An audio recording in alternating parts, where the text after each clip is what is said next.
As any other teenager living in Mexico City, my only concern was around grunge, trying to find out which is the best band of grunge. I used to like Pearl Jam, Alice in Chains, Spin Doctors.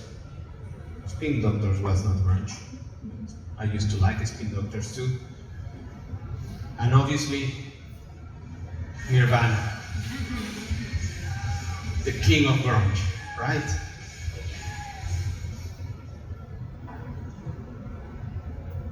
Some of you maybe don't know Kurt Cobain.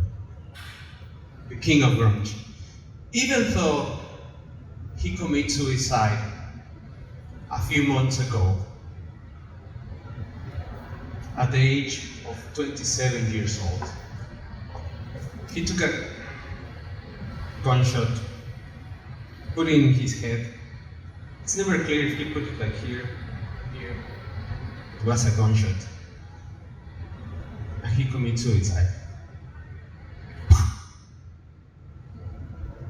Grunge was over and changed forever. But that was kind of the things that used to concern me. I don't care about any other things at the time. As I told you, I was still thinking that Nirvana was the best band, even he was dead. They've been talking about like a post-mortem album. Probably they want to cash out with all this gossip happening around. So yeah, that was pretty much what I was doing. And then we have to go to the party, right? As Mexicans, we always party. We move from party to party, to cantina, to tequila. But if you party in Mexico City, there's always something lurking around. There is always esos pinches güeyes, la tira, la chota, los cerdos, los granalocos, the police. So yeah. For me, corruption at that time, having parties, my only concern was, okay, if I am in Mexico City and I have to have two wallets, the main wallet and the theft wallet. So well, that's a good tip. You go to Mexico City, you have to have two wallets. Why? Because if you end up facing the police, probably you will have to make a negotiation. So if they realize you have too much money, they will become greedy. So yeah, it's better to have two wallets, and in that way, the negotiations start in a lower point. Okay? So yeah, that was pretty much my main concern. That's what I was like to do, thinking about music and rock. But yeah, that was not the only thing I should start to concern about, the real corruption.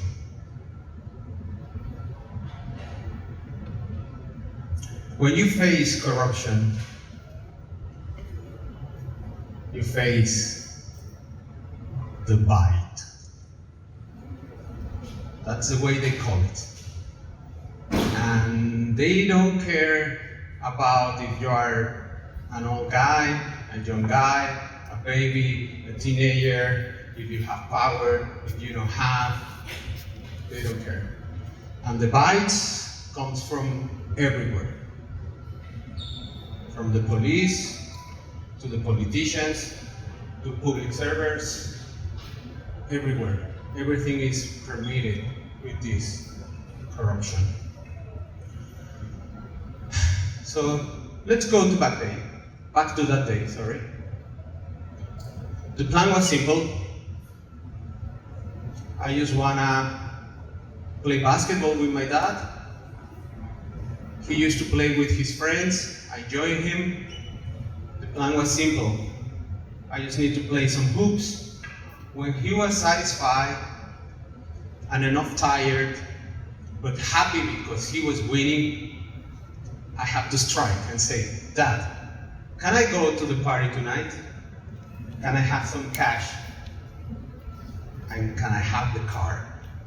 That was the key part. Probably I would have to offer to wash the car from the outside and the inside, but yeah, I have really good chances that Saturday morning. But for any reason, I don't know why, I didn't wake up. So I don't go to the basketball court. And even today, I'm still asking myself, if I wake up that day, will be different? I don't know. It's not a good question. Actually, it's irrelevant. But yet, 30 days after, I'm still asking myself, could I make it different? So, I don't went to the court. I don't catch up my dad later. I just go to the airport with a friend. And when I come back to my house, many hours later, no cell phones at that time, there's nobody in the house, only my two little sisters. They are crying and alone. They explain me that my dad is in the hospital. It's bad.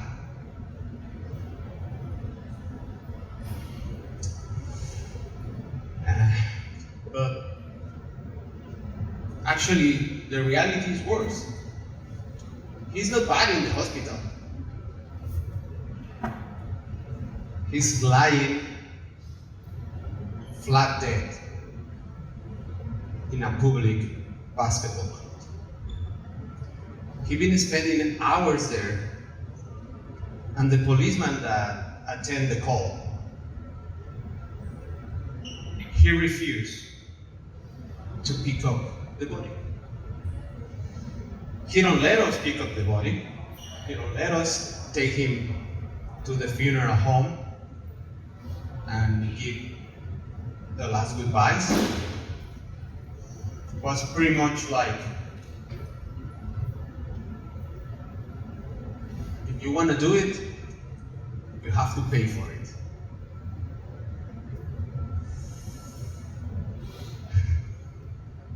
That's a hard pill to swallow, even today, 30 years later, just to tell you this story.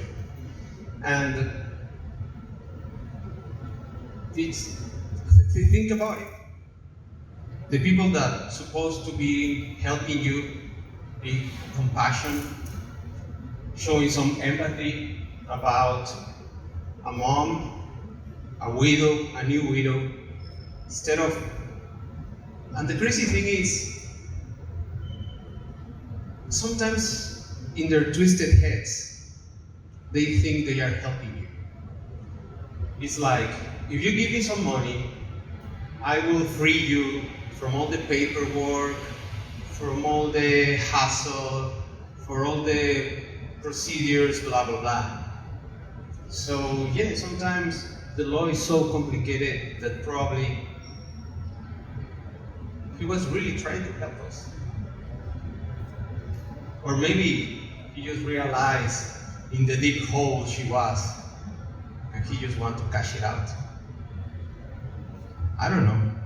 But yeah, it's difficult, it's hard, and think about it, is the people that supposed to protect you, they don't care, they don't protect you, and they take advantage of you. From this police, regular police officer, to the highest politicians in my country. I don't know if you know this guy. He's our former president. This is a Reuters article. And he just mentioned like corruption is a cultural problem in Mexico. That was his excuse to explain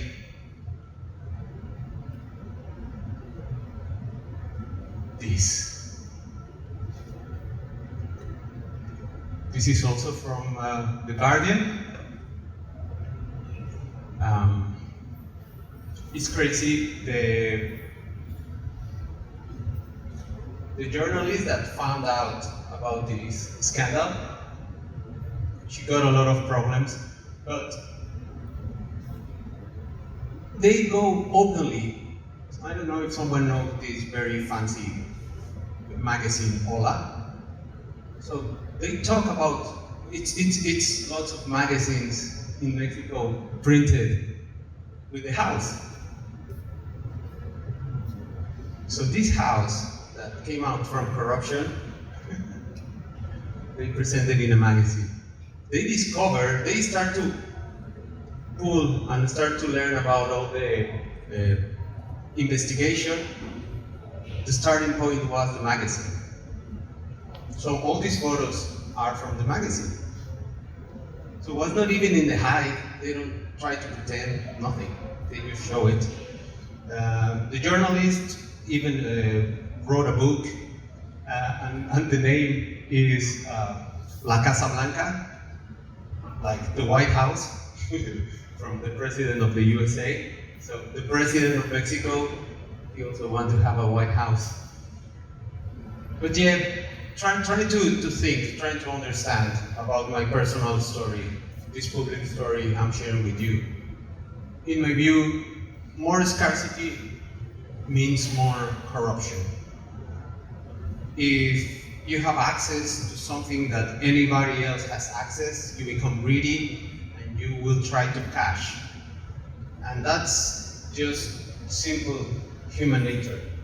And in a country where it's a scarcity of health, of food, of services, obviously everybody try to take a bite, as we talked before. So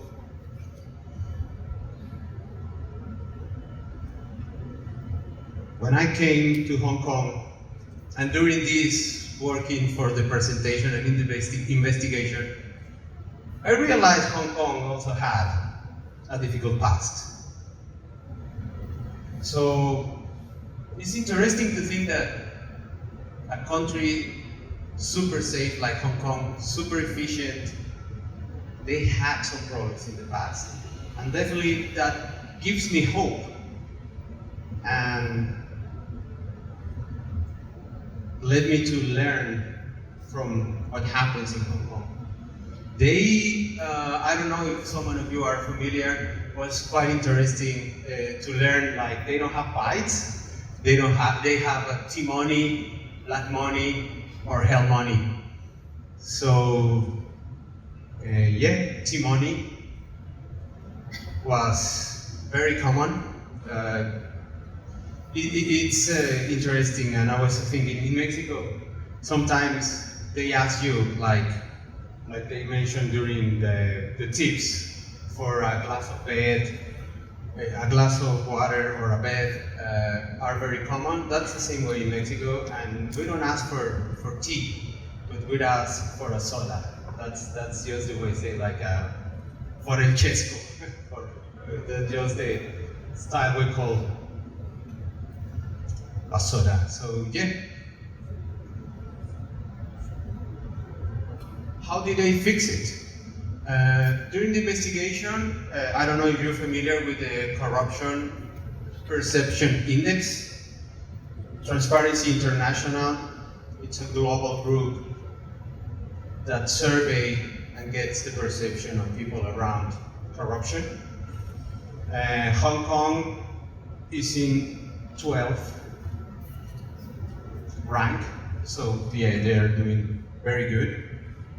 If we think that in the 60s, they are here, they are moving to 12. So yeah, they create the ICAC, they have a decisive action just to go for it, and was a very important case called Godberg. they extradition this person, you can go to the webpage of ICAC to learn more about, but they consider this case the statement to show and change and turn the wave and change the feeling in the city. This is something that in Mexico we're still lacking. About the house I just showed you, they say they did an investigation, but probably because we don't have an independent group like ICAC, there was no results. So anyway, we still have some hope, and I truly believe that here today, as a creative group, we have to fix it in the creative way. We have to build a workaround for corruption. We need to transform complicated and expensive products into commodities that are simple and affordable. We need to improve access to services and avoid the necessity to bribe officials. We need transparency and automation in the government processes, and we need to provide internet to every corner to the country. I am sure that with these 4 actions, and if we follow them with creativity, my country will be better. Just like now, Hong Kong is way better. And yeah, there's some hope. We have this startup payable place in Mexico, where we are developing different initiatives around the previous 4 initiatives I mentioned to you. There's a lot of studies about the anti-corruption strategy around the blockchain, around the internet. So yeah, there's some hope, and we have to feel positive, and I have to follow the example of Hong Kong, and I need to bring that positive message to my country. 2018, when the Mexican White House happened, we reached our lowest point, 28 points from 100, and we ranked 138th place. Today, this is the latest. 23 is not ready. We need to wait until the end of the year. Last year, we improved a little bit, so that's the reason we have an equal symbol. So we are 31 points. Progress is progress. And we move, how many? 12 places. So yeah, we're moving, we're trying to improve, and we have an example to follow. So, just to close, I want to recall one of my idols. I'm still waiting to visit this place. So, Martin Luther King Jr. said, if you lose hope, somehow you lose the vitality that keeps life moving. You lose that courage to be, that quality that helps you to go on in spite of all. And so today, I still have a dream. So do I. Thank you.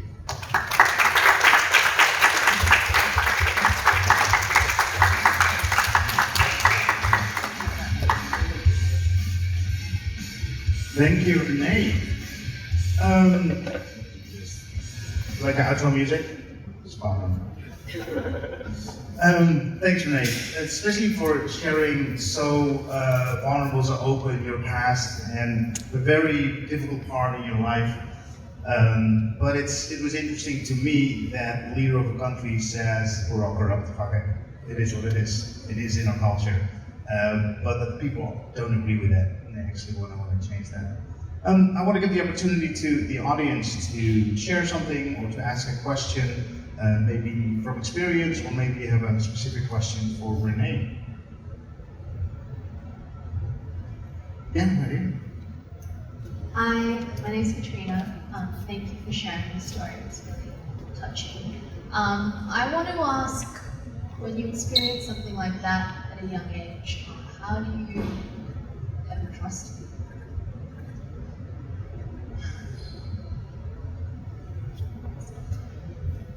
Yeah, you get really angry, right? Really, you cannot understand it. But yeah, I think as I mentioned, you have to find hope. Definitely at that time, I was very angry with everybody, even somehow with my mom. And yeah, but mainly with me, because I don't wake up that day to go and play basketball. But in the country, with the authorities, you just learn how do you have to do things.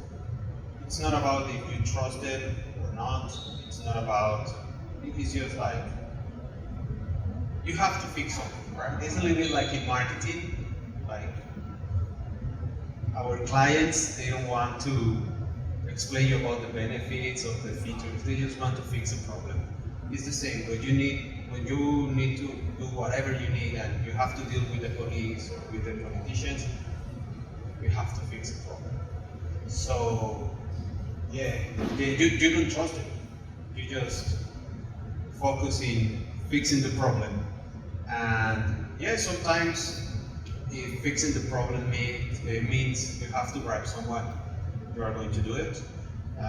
My sister, one of my sisters that I was talking in the story, she's very determined. So maybe it's very interesting that this one just came up to my head. So when she has a problem with a police officer, she just waits. You know, if the person stop her, pull over, and ask for documents or whatever, and they threat like, oh, I'm going to, she just waits. So like, okay, bring it. Oh, well, we're going to do this. Okay, let's do it. And you just wait like 10 minutes, 15 minutes, and then they realize, because they don't really care of whatever you are missing in the law. So they just move on and say, okay, just be careful and next time. And yeah, so sometimes you just need to be patient. And yeah, for example, when I set up my company in Mexico, it was more about like, well, but you have to have this and that. Okay, let's do it. But this will delay the process. Okay, let's wait. So yeah, that's my feeling. If we just become more patient, yeah, we can improve it. But definitely I think we need a more decisive signal from the government. Yeah, thank you. Yeah. Rene, thank you very much for sharing, and I know what you're talking about. I come from a very similar situation. Where are you from? Russia. Okay, yeah, I know.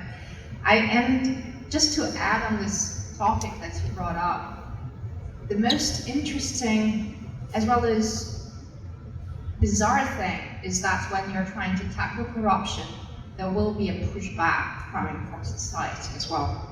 Not only from the higher ups who benefit from it, but because it's a whole system of how things are done and problems are solved. I would presume a lot of people, okay, well, all right, I'll talk for my community. A lot of people will actually know people whom they can call up and say, hey, can you help me out with that? So you actually have a network of people whom you can reach out and ask for help. And when you start implementing these rules and these transparent processes and all these type of things, it's really, really hard. Because people are not used to that. It's impersonal, it's scary. And so they start getting a certain pushback as well from a general population because they would say that's not okay. It's like, oh, I don't have anyone to turn for advice. Why is it so rigid? Why is it so, like sometimes it's too straightforward, right? Sometimes you look for opportunities in the murky waters.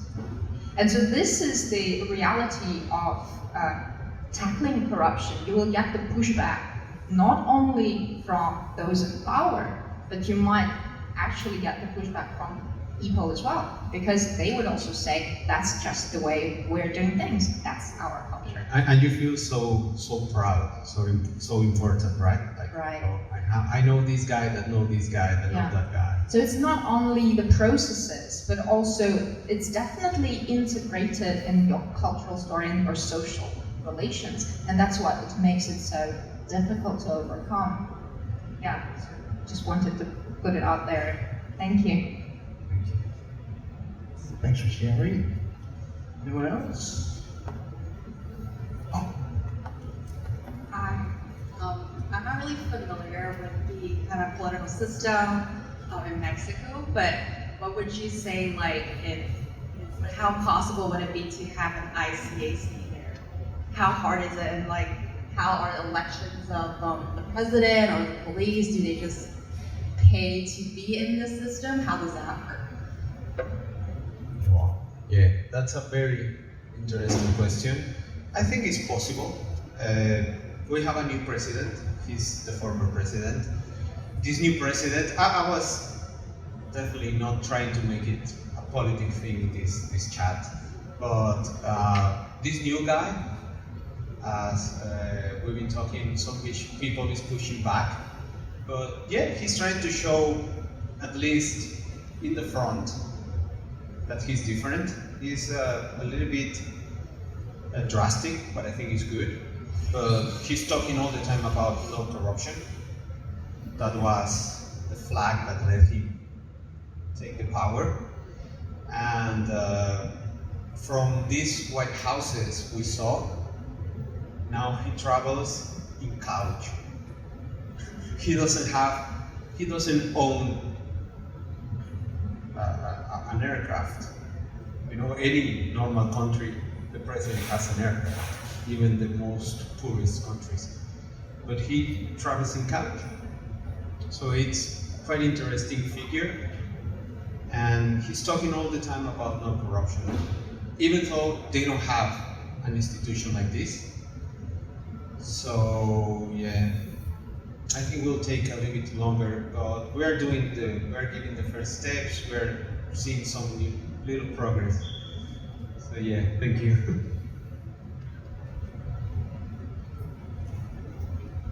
we have time for one more. Have there been any public uprisings or protests against this rampant corruption in Mexico, like that put pressure on the government? Wow, it's interesting. Sometimes we make protests, but yeah, when this happens, there was not too much protest. Probably because we're used to it, right? We don't feel the urges to go to the streets, and so yeah. To be honest, no, we don't need any kind of protest. Was a big corruption case that comes from Brazil. This company called this oil and gas company called Odebrecht.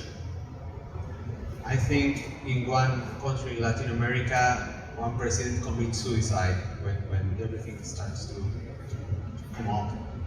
And in Mexico, I think we're still waiting someone to be accountable for that scandal. So, yeah. A good question. I saw one more hand right there. Yeah. Thank you very much for sharing your story. I think it underlines how great corruption can be in some societies. I think it's one of the things that gives me hope around the world, not just in corruption but in other issues. For example, sustainability, is that there's quite a big generational divide between, obviously between the generations. So I just wanted to ask you if there is a generational difference between the older generation and the younger generation, where the younger generation potentially feels more urgency about fighting corruption, or whether it's more or less staying the same between the generations. Yes. There's a change, and yeah, that's the reason that I think the new president reached the power from a different party, and yeah, it was pretty much because of the new generations. And yeah, if you go to Mexico, you start to feel this new wave. Glad to hear it. Thanks. Yeah, sometimes it takes a generation to change things, right? One more big round of applause for Rene. Thank you very much.